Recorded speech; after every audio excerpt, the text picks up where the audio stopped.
ሰላም ተነስተልን የተወደዳችሁና የተከበራችሁ ውድ የቻናላችን ተከታታዮች እንዴት ናችሁልን? እግዚአብሔር ይመስገን እኔ በጣም ደህና ነኝ። የምትገኙት አራዳ ሜዳ ኦፊሻል የዩቲዩብ ገጻችን ላይ ነው። ለቻናሉ አዲስ ከሆናችሁ ቻናሉን ሰብስክራይብ በማድረግና የደወል ምልክቷን በመጫን የቻናላችን ቤተሰቦች እንድትሆኑ የአክብሮት ግብዣችን ነው። እንዲሁም ደግሞ ዩቲዩብ ፕሮግራሙን ለበርካታ ተመልካቾች እንዲያደርሰው ቪዲዮውን ቫይራል እንዲያወጣው እናንተ በብዛት ላይክ ማድረግ እጅግ በጣም ይጠቅመናል። ስለዚህ ሁላችሁም ይህንን ቪዲዮ ስትጀምሩ ላይክ እያደረጋችሁ ቪዲዮውን መጀመራችሁን አስታውሱ። የአራዳ ሜዳ ኮሜንታተር ተስፋወርቅ ሉልሰገድ አብሬያችሁ ቆይታ አድርጋለሁ። ፈጣሪ ፈቅዶ ዳግም ከእናንተ ጋር ተገናኘን። በዚህኛው ፕሮግራማችን ላይ ደግሞ የመጨረሻዎቹ ጨዋታዎች የአርሰናል ገጸ በረከት የሆኑ ተጫዋቾችን የምንመለከት ይሆናል ማለት ነው። እንግዲህ በዚህ ዓመት አርሰናል በተለይም ካሉት ኳሊቲዎችና ጥራቶች መካከል አንዱ በጣም ጥራታቸውን የጠበቁ ተጫዋቾችን በስብስብ ውስጥ መያዙ ነው። አርሰናል በዚህ ዓመት ሲዝኑ ሲጀመር ለአራት ዋንጫዎች ሲፎካከር ከዛ በኋላ ደግሞ ሁለት ትልልቅ ዋንጫዎች ላይ አርሰናል ውጤታማ ለመሆን የመቃረቡ ሚስጥር ፕሪሚየር ሊጉን ለማንሳት እንዲሁም ደግሞ የቻምፒየንስ ሊግ ፍጻሜ ለማሸነፍና ዋንጫውን ከፍ ለማድረግ በተቃረበባቸው ጊዜያት አርሰናልን የጠቀመው አንዱ ትልቁ ነገር በተለይም ደግሞ አርሰናል ያለው የስኳድ ጥልቀትና የስኳድ ዴብዝ ነው። እንግዲህ ከግብ ጠባቂው ዳቪድ ራያ አንስተን እስከ ቤስት 11 ቋሚ 11 ላይ እስካሉ ተጫዋቾች ብንመለከትና ከዛ በኋላ ተጣባባቂ ወንበር ላይ ወዳሉ ተጫዋቾች ደግሞ ዞር ብለን ያሉትን ሁኔታዎች ብንመለከት አርሰናል ብዙ አማራጭ ያለው ቡድን ነው። በግብ ጠባቂ ረገድ ብታዩት ተከላካይ፣ አማካይ፣ የመስመር አጥቂዎችን ብትመለከቱት አርሰናል የተሟላ ቡድን ነው። በባለፈው ክረምት እንግዲህ ከግብ ጠባቂው ኬፓ ጀምሮ 8 ተጫዋቾችን አርሰናል አስፈርሟል። ኤበሬቼዜን፣ ፒየሮ ሂንካፔን፣ ዙብሜንዲን፣ ዩኬሬስ፣ ኖኒ ማድዌኬ እዚህን ተጫዋቾች እንግዲህ አርሰናል ወደ ስብስቡ ቀላቅሏል። እነ ክሪስቲያን ሞስኩዌራን ጨምሮ ማለት ነው። እና ባስፈረማቸው ተጫዋቾች ልክ የበለጠ እየተጠቀመ የመጣ ቡድን እንደሆነ መጨረሻ ላይ አርሰናል ባወጣው ገንዘብ ዋጋውን እያገኘ እንደሚገኝ ሜዳ ላይ በደንብ እየተመለከትን እንገኛለን።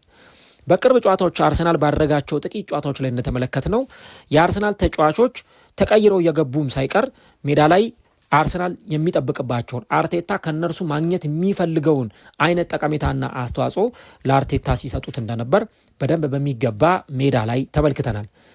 እንግዲህ ዌስትሃምን 1-0 ባሸነፉበት ጨዋታ ላይ አርሰናል እስከ 83ኛው ደቂቃ ድረስ ጎል ለማግኘት በጣም ተቸግሮ ነበር እና የአርሰናል ደጋፊዎች በሆነ አይነት አንዳች ጭንቀት ውስጥ የሆነ የመረበሽ ስሜት ውስጥ ገብተው ነበር። ምክንያቱም ዌስትሃም የዛን ቀን ላለመውረድ የሚጫወት ቡድን መሆኑን ተከትሎ ያለውን ነገር ሁሉ ሜዳ ላይ ለመስጠት ተዘጋጅቶ የመጣ እያንዳንዱን ነገር ልክ እንደ ጦርነት ፍልሚያ እንደ ጦርነት መጋደል ሜዳ ላይ ሲያሳይ የነበረ ቡድን ነው። ነገር ግን ደግሞ አርቴታ በመጨረሻም ደግሞ ያደረገው ቅያሪ አርቴታን ውጤታማ አድርጎት ጨዋታውን 3 ነጥብ ይዞ እንዲወጣና ለፕሪሚየር ሊጉ ዋንጫ የበለጠ እንዲጠጋ አንዱን የፕሪሚየር ሊጉን ዋንጫ ጆሮ እንዲጨብጥ ያደረገው የዛ ጨዋታ ላይ የነበረው ቅያሪ ነው። እንግዲህ ኦደጋርድ በዛ ጨዋታ ላይ ተቀይሮ የገባው 67ኛው ደቂቃ ላይ ነው። ሃቨርትዝ ደግሞ በተመሳሳይ ዙብሜንዲን ቀይሮ 67ኛው ደቂቃ ላይ ወደ ሜዳ ገብቷል። የእነዚህ ሁለት ተጫዋቾች ተቀይሮ መግባት በተለይ የኦደጋርድ ተቀይሮ መግባት ለአርሰናል የነበረው ቫልዩ ትልቅ ነበረ። በጣም ጥሩ የሆነ የግብ ዕድል ፈጠረ። ትሮሳርዲያንን ተጠቅሞ ለአርሰናል ጎል አስቆጠረ እና ምን ያህል አርሰናል በዚህ ጨዋታ ላይ በተቀየረ ተጫዋች ያገኘውን ጠቀሜታ በደንብ እናያለን። የዛ ጨዋታ ላይ አልከፈት ያለው የተከላካይ መስመር ዌስትሃሞች አጥር ሰርተው ሲጫወቱ የነበረበት የመከላከል ክፍል 83ኛ ደቂቃ ላይ ነው ለአንዴና ለመጨረሻ ጊዜ የተሰበረው። እሱን ማድረግ የቻለው ማርቲን ኦደጋርድ ነበር። ከዚህ በተጨማሪ ደግሞ ሌሎች ጨዋታዎችንም ለአብነት ብናስታውስ በተለይ በዚህ ዓመት የተደረጉ ጨዋታዎች ለምሳሌ በቻምፒየንስ ሊጉ አርሰናል ስፖርቲንግን ወደ ፖርቱጋል ተጉዞ 1-0 ሲያሸንፍ ተቀይሮ የገባው ማርቲኔሊ ያቀበለውን ኳስ ነው ተቀይሮ የገባው ሌላኛው ተጫዋች ካይ ሃቨርትዝ ወደ ጎልነት የቀየረው። ስለዚህ ተቀይረው የገቡ ተጫዋቾች በአርሰናል ያላቸው ሚና እጅግ በጣም ከፍተኛ መሆኑን እናነሳለን። እንዲሁ ደግሞ በ30ኛው ሳምንት የእንግሊዝ ፕሪሚየር ሊግ ጨዋታ አርሰናል ኤቨርተንን 2-0 ሲያሸንፍ ተቀይሮ የገባው ዩኬሬስ ጎል አስቆጠረ። ለጎሏ መቆጠር አስተዋጽኦ ያደረገው ማክስ ዳውማን ነው። ሁለተኛዋም ጎል ስትቆጠር ጎሉን ያስቆጠረው ተቀይሮ የገባው ማክስ ዳውማን ነው። ሁለት ተቀይሮ የገቡ ተጫዋቾች ለአርሰናል ጎሎችን አስቆጥረዋል። ኢቭን አርሰናል እንደው ወደ ፍጻሜ ለመድረስ ከዛ በኋላ ቀጣዩን ዙር ለማለፍ ከሩብ ፍጻሜ በኋላ ለማለፍ አልቻለም እንጂ ማንስፊልድ ታውንን በኤፍኤ ካፕ 2-1 ሲያሸንፍ ተቀይሮ የገባው ኤቤሪቺ ኤዜ ነው በዛ ጨዋታ ላይ ለአርሰናል የማሸነፊያውን ጎል ሲያስቆጥር የተመለከት ነው። ሌሎች ብዙ የምናስታውሳቸው ጨዋታዎች አሉ። አርሰናል ተቀይረው በገቡ ተጫዋቾች ውጤት ሲቀይር፣ ተቀይረው የገቡ ተጫዋቾች አርሰናልን አሸናፊ ሲያደርጉ ብዙ ጊዜ ተመልክተናል። አንዱ ታዲያ የአርሰናል ትልቁ መገለጫም ይኸው ነው። የስኳድ ዴብዙ በጣም ሰፊ በመሆኑ ምክንያት ስኳዱ በጣም ጥልቀት ስላለው እነ ሳካ ሲጎዱ አይተናል። እነ ማጋሌሽ፣ እነ ሳሊባ፣ እነ ዙቢሜንዲ በሌሉባቸው ጨዋታዎች ሁሉ የአርሰናል ስኳድ ላይ የሚጎድል ነገር አልነበረም። በእርግጥ እነዛ ተጫዋቾች ብቻ ማድረግ የሚችሉት ሌሎቹ የማያደርጉት ነገር አለ። ለምሳሌ ማጋሌሽ የሚያደርገው ሞስኩዌራ የሚያደርገው ነገር አለ። ነገር ግን ማጋሌሽ የሚያደርገው ሞስኩዌራ የማያደርገው ነገር አለ። ሳካ የሚያደርገው ማድዌኬ የሚያደርገው ነገር አለ። ሳካ የሚያደርገው ማድዌኬ የማያደርገው ነገር ደግሞ አለ። ልክ በእንዲህ አይነት ሁኔታ ነው ነገሮቹ ሲቀጥሉ የነበሩትና አሁንም አርሰናል እንግዲህ ቤን ዋይት እና ካላፊዮሪ ጉዳት አጋጥሟቸው እንኳን አርሰናል በስኳዱ ረገድ በጣም ውጤታማ የሆኑ ተጫዋቾች ያሉበት ስብስብ መሆኑን በደንብ እናነሳለን። ታዲያ በእነዚህ በመጨረሻዎቹ ጨዋታዎች እንግዲህ አርሰናል 3 ጨዋታ ብቻ ነው የቀረው ሲዝኑ ሊያጠናቅቅ።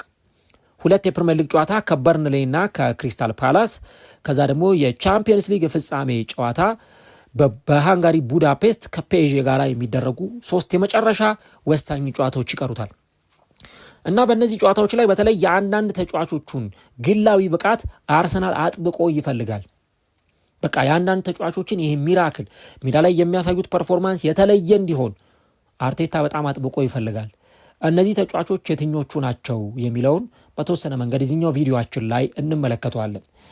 የመጀመሪያው ተጫዋች ማርቲን ኦደጋርድ ነው። እንግዲህ ኦደጋርድ እንደምታውቁት ከባለፈው ዓመት ጀምሮ ጉዳቶች ደጋግመው እያሰቃዩት ያለ ተጫዋች ነው። አምና ለምሳሌ የቁርጭምጭሚት ጉዳት አጋጥሞት ለሳምንታት ከሜዳ ርቆ ነበረ እና አርሰናል በተለይ በርካታ ነጥቦችን ድሮፕ ያደረገው ኦደጋርድ በሌለባቸው ጨዋታዎች ላይ ነበር። ኦደጋርድ ሜዳ ላይ ሲኖር ምንም አይነት ሁኔታ ላይ የሆኑ የግብ ዕድሎችን መፍጠር ይችላል። እንደው አቋሙ ወረደ፣ ጥሩ ብቃት ላይ አይገኝም የሚል እንኳን ትችት ቢቀርብበት ሜዳ ላይ ግን ለአርሰናል የሚሰጠው አገልግሎት እጅግ በጣም በጣም በጣም ከፍተኛ ነው። ይሄ ተጫዋች ሜዳ ላይ ሲኖር የተከፈተው የተዘጋው የተከላካይ መስመር ሲከፈት ልናይ እንችላለን። ለኦደጋርድ የተከላካይ መስመርን ማስከፈት ማለት የተቀመጠ ውሃን በብርጭቆ ላይ ያለ ውሃን አንስቶ እንደመጠጣት ያህል ቀላል ነው። አንድ ስሩ ፓስ፣ አንድ ሰንጣቂ ኳስ ወይም ደግሞ አንድ ሎንግ ቦል ረጅም ተሻጋሪ ኳስ ማድረግ በቂው ነው ያንን ነገር ለማድረግና በመጨረሻዎቹ ጨዋታዎች ላይ በተለይ አርቴታ የኦደጋርድን ፊት ሆኖ መቅረብ፣ ለጨዋታዎች ዝግጁ ሆኖ መምጣት፣ በቃ ከጉዳት ነፃ ሆኖ በአካል ብቃቱም ዝግጁ ሆኖ ሜዳ ላይ እንዲቀርብለት አርቴታ አጥብቆ ይፈልጋል ይህንን ተጫዋች። ምክንያቱም ልጁ ሜዳ ውስጥ ይኖር እንጂ አካል ብቃቱን ጠብቆ ፊትነሱ ሳይጓደል ጉዳቱ ርቆለት ሜዳ ላይ ይግባ እንጂ ለአርሰናል ምንም ነገር ማድረግ የሚችል ተጫዋች ነው። ካቻምና የነበረውን ኦደጋርድ 2022-23 የውድድር ዘመን ላይ የነበረውን ኦደጋርድ እንዲሁ ደግሞ በ2021-22 የውድድር ዘመን የነበረውን ከ20 በላይ የጎል አስተዋጽኦ በፕሪሚየር ሊጉ ብቻ ያደረገውን 15 የፕሪሚየር ሊግ ጎል ያስቆጠረውን ኦደጋርድን ሁላችንም እናውቃለን። ሙሉ ሲዝን ላይ በብቃቱ እና በፐርፎርማንሱ ደረጃ ከሆነ ምንም ነገር ሜዳ ላይ ማድረግ የሚችል ተጫዋች እንደሆነ ይታወቃልና በመጨረሻዎቹ ጨዋታዎች በተለይ ቀጣይ በሚደረገው የበርንሌይ ጨዋታ ቻምፒየንስ ሊግ የፍጻሜ ጨዋታ ላይ ደግሞ የዚህ ተጫዋች አስተዋጽኦ እጅግ በጣም ከፍተኛ እንዲሆን አርቴታ ይፈልጋል ማለት ነው እና የኦዴጋርድ ኢንዲቪጁዋል ብሪሊያንት የሆኑ ግላዊ ክህሎቱን የሚያሳይባቸው ሜዳ ላይ እንቅስቃሴዎች የተሻሉ እንዲሆን አርቴታ ይፈልጋል እና ኦዴጋርድ በቀጣዮቹ ጨዋታዎች ላይ ለጨዋታዎቹ ዝግጁ ሆኖ ሜዳ ላይ በደንብ ፐርፎርም እንዲያደርግ አርቴታ ይጠብቃል። ያው ለነገሩ በዚህ ቦታ ላይ ኤዜን አርቴታ ደጋግሞ ሲያሰልፈው ተመልክተናል። በተለይ ኦዴጋርድ በጉዳት ምክንያት በርካታ ጨዋታዎች እያመለጡት ያለ ተጫዋች መሆኑን ተከትሎ ተጫዋቹ ሜዳ ላይ ብዛም እየተሰለፈ አልነበረም። ስለዚህ ኤዜ ነው ተመራጭ ተጫዋች ሆኖ ስናየው የነበረው። ነገር ግን የዚህ ተጫዋች ኢንዲቪጁዋል ብሪሊያንስ አሁንም ለአርሰናል እጅግ በጣም አስፈላጊ ነው። ኤዜም በጤንነቱ ቢገኝ ለአርቴታ ጠቃሚ ነው። ኦዴጋርድም ቢኖር ለአርቴታ ጠቃሚ ነው። አንዱ ትልቁ ነገሩ ምንድነው? በቃ ኳስ የሚችሉ ብቃት ያላቸው ማጥቃቱን በጣም ማገዝ የሚችሉ ተጫዋቾች ሲኖሩ እንደፈለክ ሁሉንም ጥይቶችን ትጠቀማለህ። 0-0 ጨዋታው ቢሆን 1-0 ወይ 1-1 ቢሆን የፈለገውን አማራጭ አርቴታ ማስገባት ይችላል። ቤንች ላይ ዞር ሲል ማርቲኔሊ አለ። እንግዲህ አስቡት፣ ማርቲኔሊ እኮ ከዓመታት በፊት ቋሚ የነበረ ተጫዋች ነው። አሁን ማርቲኔሊ ቤንች ነው። ዞር ሲል ኦደጋርድን ከቤንች ማስነሳት ሁሉ ይችላል። ኤዜን እንኳን አስቀድማለሁ ቢል ማለት ነው። ዞር ሲል እነ ሞስኩዌራን፣ እነ ክሪስቲያን ኖርጋርድን፣ እነ ማክስ ዳውማንን፣ እነ ኖኒ ማድዌኬን፣ እነ ጋብሪኤል ሄሱስን አይነት ተጫዋቾች መጠቀም ይችላል እና በጣም ትልቅ ነገሮችን ማድረግ ይችላል አርቴታ። አማራጩ በጣም ሰፊ ስለሆነ ማለት ነው እና ኦደጋርድን አንዱ በዚህ ሲዝን ላይ ሊጠቀም የሚችልበት በመጨረሻዎቹ ጨዋታዎች በተለይ ከተጫዋቹ ፐርፎርማንስ አርሰናል ብዙ ይጠቀማል ብዬ አስባለሁ። ሌላኛውና ሁለተኛው ተጫዋች ደግሞ ብዬ የማስበው በአርሰናል ቤት ጠቃሜታው እጅግ በጣም የጎላ እንዲሆን በመጨረሻዎቹ ጨዋታዎች ላይ ምርጥ ብቃቱን እንዲያሳይ የሚጠበቀው ቪክተር ዩኬሬስ ነው። እንግዲህ ዩኬሬስ በዚህ ዓመት ወደ አርሰናል ሲመጣ አንዱና ወደ አርሰናል የመጣበት ትልቁ ዓላማ የአርሰናልን የጎል ማስቆጠር ችግር ይቀርፋል በሚል ነው እና በዚህ ዓመት ተጫዋቹ ሲጠበቅበት የነበረው 20 እና ከዛ በላይ ጎል እንዲያስቆጥር ነው። ልክ ነው፣ 20 እና ከዛ በላይ ጎል አስቆጥሯል። 21 ጎል ላይ ደርሷል። በአጠቃላይ በሲዝኑ ካያችሁት ቻምፒየንስ ሊግ ላይም ኤፍኤ ካፕ ላይም ካራቦ ካፕ ላይም ፕሪሚየር ሊግም ላይ ጎል በማስቆጠር 21 ጎሎች ላይ ደርሷል። ኤፍኤ ካፕ ላይ ምናልባት ሳውዛምፕተን ላይ ያስቆጠራትን ጎል ስንጨምር ቁጥሩ ኤግዛክት 21 ይመጣል ማለት ነው እና ተጫዋቹ እንዲህ አይነት የጎል ማስቆጠር ሲዝንን እያሳለፈ ነው። ፕሪሚየር ሊግ ላይ ደግሞ 14 ጎሎች ላይ ደርሷል። መጥፎ አይደለም። ያው ዩኬሬስ አሁን ከቡድኑ ጋር ገና በደንብ አዳፕት አላደረገም። ገና ከቡድኑ ጋር አልተላመደም። ያን ነገር እስኪያስተካክል ያን ነገር እስከሚያሻሽል ድረስ ምናልባት አሁን በቀጣይ ከዓለም ዋንጫ በኋላ በፕሪሲዝን ወቅት አርቴታ በደንብ የሚሰራበት ነገር ይሆናል። ግን በመጨረሻዎቹ ጨዋታዎች ደግሞ የዚህን ተጫዋች ግዝፈት አርቴታ በጣም ይፈልጋል። ልክ የአትሌቲኮ ማድሪዱ ጨዋታ ላይ ለቡካዮ ሳካ ጎል መቆጠር እንደነበረው አይነት ትልቅ አስተዋጽኦ ግዴታ ጎል ማስቆጠር ላይ ይጠበቅበት ይችላል። ግን ጎሏ እንድትቆጠር የሚያደርገው እንቅስቃሴ፣ ጎሏ እንድትቆጠር የሚያደርገው ትልቅ ኢንቮልቭመንት እጅግ በጣም ወሳኝ ይሆናል እና እኔ በተለይም ደግሞ በቀጣዮቹ ጨዋታዎች ላይ የቪክተር ዩኬሬስን ጎል አስቆጣሪነት አርሰናል በደንብ ይፈልጋል። አሁን ልክ ባለፈው ከዌስትሃም ጋር ተጫውቶ አርሰናል 0-0 በነበረበት ሰዓት ኦደጋርድ ተቀይሮ ገብቶ አሲስት አደረገ፣ ትሮሳርድ ጎል አስቆጠረ እንጂ ጨዋታው 0-0 ቢያልቅ ኖሮ አንድ ትችት ከሚቀርብባቸው ተጫዋቾች ቪክተር ዩኬሬስ ሊሆን ይችላል። ለምን? ያው በእርግጥ ብዙ ሰርቪስ ሲደርሱ አልነበረም፣ ግን እንዲህ አይነት ጨዋታ ላይ ጎል እንዲያስቆጥር ነው የሚጠበቀው እና በተለይ ትልልቅ ሚሊዮን ፓውንድ የወጣባቸው ተጫዋቾች ትላልቅ ክለቦችን ሲቀላቀሉ የሚጠበቅባቸው ትልቁ ነገር የሆነ ሚራክል ፈጥረው የሆነ ጎል አስቆጥረው ያንን ጨዋታ እንዲያሸንፉላቸው ነው የሚፈልጉት። ልክ የኤቨርተኑ ጨዋታ ላይ 88ኛው ደቂቃ ላይ ባለቀ ሰዓት ጎል እንዳስቆጠረው አይነት ወይ የኢንተር ሚላኑ ጨዋታ ላይ ጎል እንዳስቆጠረበት አይነት በቃ ትልልቅ ጨዋታዎች ላይ ጎል እንዲያስቆጥር ተጫዋቹን ይጠብቁታልና በመጨረሻዎቹ ጨዋታዎች ላይ አርቴታ ግላዊ ብቃታቸውን ከሚጠብቅባቸው ተጫዋቾች መካከል አንዱ ቪክተር ዩኬሬስ ነው። ምክንያቱም ከዚህ በኋላ የሚደረጉት ሁሉም ጨዋታዎች ጎል የሚፈልጉ ናቸው። ለምሳሌ ቀጣይ አርሰናል በርንሌይን ሲገጥም ማሸነፍ አለበት፣ ጎል ማስቆጠር አለበት፣ ዩኬሬስ ጎል ማስቆጠር አለበት። ፓላስንም ሲገጥም በተመሳሳይ የቻምፒየንስ ሊጉ ጨዋታ ባቻ ውጤት ዋንጫ የሚያሰጥ አይደለም፣ ግዴታ ማሸነፍ አለበት። አርሰናል ጎል ማግባት አለበት። እዛ ደግሞ የዩኬሬስን ብቃት በጣም አጥብቆ ይፈልጋልና የዚህም ተጫዋች ኢንዲቪዥዋል ብሪሊያንስ እጅግ በጣም ወሳኝ ነው ማለት ነው።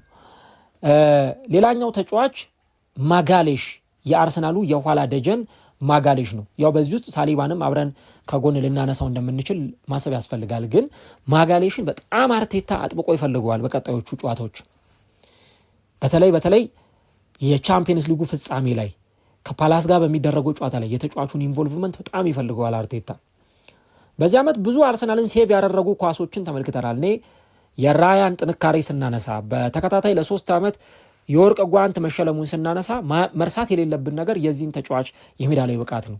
ምን ያህል ልዩ ፐርፎርማንስ እያሳየ መሆኑን የማጋሌሽ እና የሳሊባን ጥምረት ምናልባት ሳሊባና ማጋሌሽ ባይኖሩ ኖሮ ዳቪድ ራያ ብቻውን 3 የወርቅ ጓንት በተከታታይ ላያሸንፍ ይችል ነበርና የማጋሌሽን የግል ብቃት ባለፈው ራሱ ከዌስትሃም ጋር በተደረገው ጨዋታ ላይ ምን አይነት ኳስ ሲያወጣ እንደነበረ ስናይ ነበረ። ሜንታሊቲው፣ የመሪነት ብቃቱ፣ ሜዳ ላይ አለኝታነቱ ሁሉ በግልጽ የሚታይ ተጫዋች ነው። የማጋሌሽን መኖር አርሰናል በጣም አጥብቆ ይፈልጋል። መኖር ስላችሁ ዝም ብሎ በአካል መገኘት ፕሬዘንስ ማድረግ ብቻ ሳይሆን ከምርጥ ብቃታቸው ጋር ካስደናቂ ሜዳ ላይ ብቃታቸው ተጋርሏቸው ጋር እነዚህ ተጫዋቾች ይጠበቃሉ። ያው ማጋሌሽን ስናነሳ አብረን ሳሊባንም እናነሳለን። የኋላ ደጀንነታቸው ስፔሻሊ የቻምፒየንስ ሊግ ፍጻሜ ላይ እነዛ ውሃ የሚያስጠሙ የፊት መስመር ተጫዋቾች በቃ 90 ደቂቃ መሮጥ የማይደክማቸው እነ ዴምቤሌ፣ ዴዝሪ ዶዬ፣ እነ ኪቪቻ ክቫራትስኬሊያ፣ እነ ባርኮላ አይነት ተጫዋቾች ባሉበት የፔዤ ቡድን ውስጥ እነዚህን አጥቂዎች ቀጥ አድርገው እንዲያስቆሙ ይጠበቅባቸዋልና ማጋሌሽ በጣም በምርጥ ብቃቱ እንዲገኝ ይፈልጋል። ሳሊባም በተመሳሳይ ማለት ነው። ሌላው ለዚህ የፕሮግራም የመጨረሻ የምናነሳው የዳቪድ ራያ ብቃት ነው። ያው ትላንትና ስለ ዳቪድ ራያ አንድ ሙሉ ፕሮግራም ስለሰራሁኝ እሱን ገብታችሁ ልታደምጡ ትችላላችሁ። ተጫዋቹ ምን አይነት ኳሊቲ እንዳለው፣ ምን አይነት አስገራሚ ብቃት እንዳለው ያው ስለዚህ ተጫዋች ስናነሳ ስለነበር ብዙም ዲፕ አንገባበትም። ግን ያው ሰር አሌክስ ፈርጉሰን እንደሚናገሩት አንድ ግብ ጠባቂ ብቻውን 15 ነጥብ ማሸነፍ ይችላል። በዚህ ዓመት ደግሞ ዳቪድ ራያ እነዛን ነገሮች በሚገባ አድርጓል። ለአርሰናል ብዙ ነጥቦችን ያሸነፈ ተጫዋች ነው። አርቴታም ራሱ በቃ በግልጽ ጨዋታዎችን አሸንፎልናል፣ ውጤት አስገኝቶልናል ብሎ ሲናገር ነበርና የእርሱ ምርጥ ሴቮች በቀጣዮቹ ጨዋታዎች ላይ በደንብ ለአርሰናል አስፈላጊዎች ናቸው። ምናልባት እሱ በጨዋታ ላይ የሚያደርጋቸው 2 ወይ 3 አደገኛ የሚባሉ ሴቮች አርሰናልን በውድድር ዓመቱ መጨረሻ በዋንጫ አሸብርቆ ሲዝኑን እንዲያጠናቀቅና ሲዝኑን እንዲጨርስ ትልቅ ጉልበት ይሆነዋልና የዳቪድ ራያ ምርጥ ብቃትን በጣም ያስፈልጋል ይጠበቃልም። ያው ማንዘነጋቸው ተጫዋቾች አሉ። ቡካዮ ሳካም ከምርጥ ብቃቱ ጋር እንዲገኝ ይፈልጋል። ያው ከዚህ ቀደም ስለ ቡካዮ ሳካ ስላነሳው ዛሬ ዲፕ ያልገባሁበት ለዛ ነው። ትሮሳርድም በተመሳሳይ ለአርሰናል በጣም አስፈላጊ ተጫዋች ነውና እንግዲህ እነዚህን ተጫዋቾች ምርጥ ፐርፎርማንሳቸውን ኢንዲቪዥዋል ብሪሊያንሳቸውን እንዲያሳዩ በአርሰናል በኩል በአርቴታ በኩል የሚጠበቅባቸው ተጫዋቾች ናቸው። ከዋክብት ናቸው። እንደው በየሳምንቱ ስለምናያቸው ስለተላመድናቸው ከአይናችንም ስለማይጠፉ ነው እንጂ እነዚህ ተጫዋቾች ከዋክብት ናቸው። ምንም ጥያቄ የለውም። ዳቪድ ራያ ወርልድ ክላስ ግብ ጠባቂ ነው። ማጋሌሽና ሳሊባ ምናልባት ከቅርብ ዓመታት በኋላ በመከላከል ጥምረት ካየናቸው ምርጥ የተከላካይ መስመር ተጫዋቾች መካከል አሁን የምናነሳቸው ቀዳሚዎቹ ተጫዋቾች ናቸው። ምናልባት ከዚህ በፊት በቼልሲ ካርቫሎና ጆን ቴሪ፣ በዩናይትድ ቪዲችና ፈርዲናንድ እንዲህ አይነት ተጫዋቾችን ስናይ ነበር። አሁን እነዚህ ልጆች የቀራቸው ዋንጫ ማሸነፍ ብቻ ነው። ከአርሰናል ጋር አብረው ዋንጫ ካሸነፉ ምርጥ ጥምረት መሆኑን በደንብ ሜዳ ላይ ያሳያሉና እነዛን እናነሳለን። ሳካ ወርልድ ክላስ ተጫዋች ነው።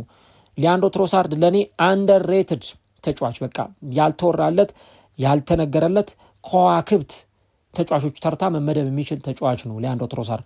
ሳካ በተመሳሳይ፣ ኦደጋርድ በተመሳሳይ፣ ዩኬሬስም እንደዛውና የእነዚህ ተጫዋቾች ግላዊ ብቃት ለአርቴታው አርሰናል በመጨረሻዎቹ ሳምንታት ጨዋታዎች በመጨረሻ በሚቀሩት 3 ጨዋታዎች ላይ እጅግ በጣም የሚጠቅም ይሆናል ማለት ነው። ተጫዋቾቹ በግል ብቃታቸው ምርጥ ነገር ማሳየት ከቻሉ ያ ቡድን አሸንፎ ሊወጣ ይችላል። እኔ ማረሳው የ2010 የስፔኑ የዓለም ዋንጫ ላይ አንድ በጣም ትልቅ ጨዋታ ነበረ። በፍጻሜ ኔዘርላንድ ከስፔን ያደረጉት ጨዋታ 120 ደቂቃ የፈጀ ጨዋታ ነበረ። ያ ጨዋታ ላይ ግን ኢንዲቪዥዋል ብሪሊያንስ ታይቶ ነበረ። ለምሳሌ የአንድሬስ ኢኒየስታ ብቃት፣ የፋብሪሃስ ብቃት ስፔንን ሻምፒዮን እንዳደረጋት ተመልክተናል። 2022 የዓለም ዋንጫ ላይ ሊዮኔል ሜሲና ዲማሪያ የነበራቸው የግል ብቃት የተለየ ነበረ።